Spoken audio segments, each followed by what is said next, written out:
বিএনপির ভারপ্রাপ্ত চেয়ারম্যান তারেক রহমান বিএনপির নেতাকর্মীদের সতর্ক করে বলেছেন, সামনের দিনগুলো খুব ভালো দিন নয়।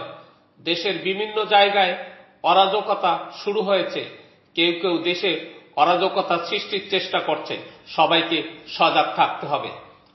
আজ রোববার বিকেলে বগুড়ার পৌর এডওয়ার্ড পার্কের শহীদ টিটু মিলনায়তনে জুলাই শহীদদের স্মরণে ডিজিটাল স্মৃতি স্তম্ভের উদ্বোধনী অনুষ্ঠানে অনলাইনে যুক্ত হয়ে প্রধান অতিথির বক্তব্যে তিনি কথা বলেন।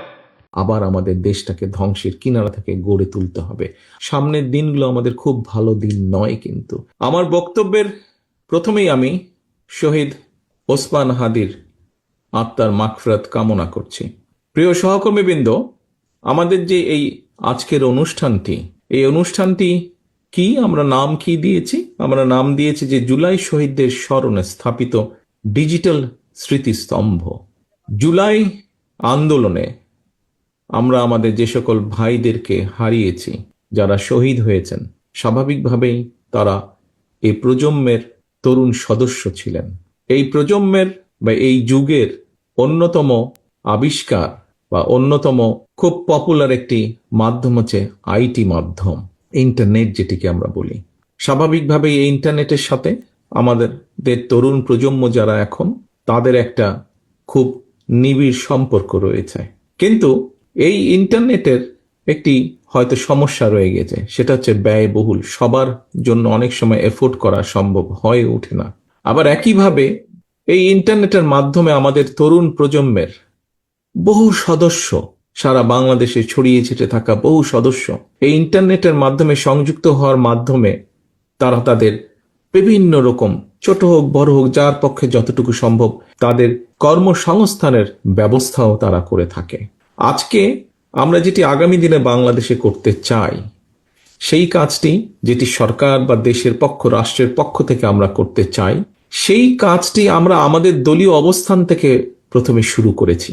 দলীয় অবস্থান থেকে আমরা এই জন্য শুরু করেছি যে আমরা যেটা চাই করতে, যেটা বলি আমরা, সেটি আমরা নিজেরা প্রথমে চেষ্টা করি।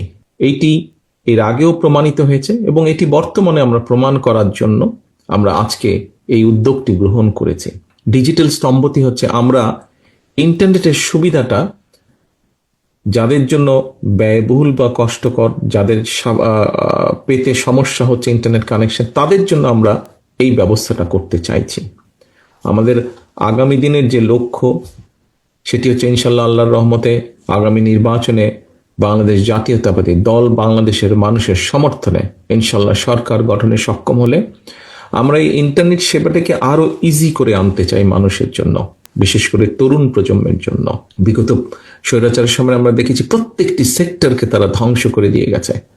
ঠিক আছে, তারা ধ্বংস করেছে। বিএনপি বাংলাদেশ জাতীয়তাবাদী দল ইনশাল্লাহ আবার গড়ে তুলবে। মানুষের শিক্ষা ব্যবস্থা, ভবিষ্যৎ প্রজন্মের শিক্ষা ব্যবস্থা আমরা ধীরে ধীরে করে গড়ে তুলব।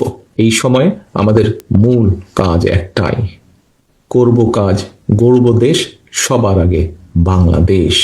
শহীদ রাষ্ট্রপতি জিয়াউর রহমান ধ্বংসের কিনারা থেকে এই দেশকে বের করে নিয়ে এসছেন।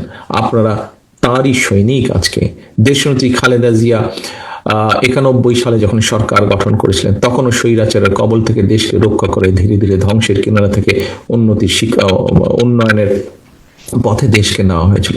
প্রিয়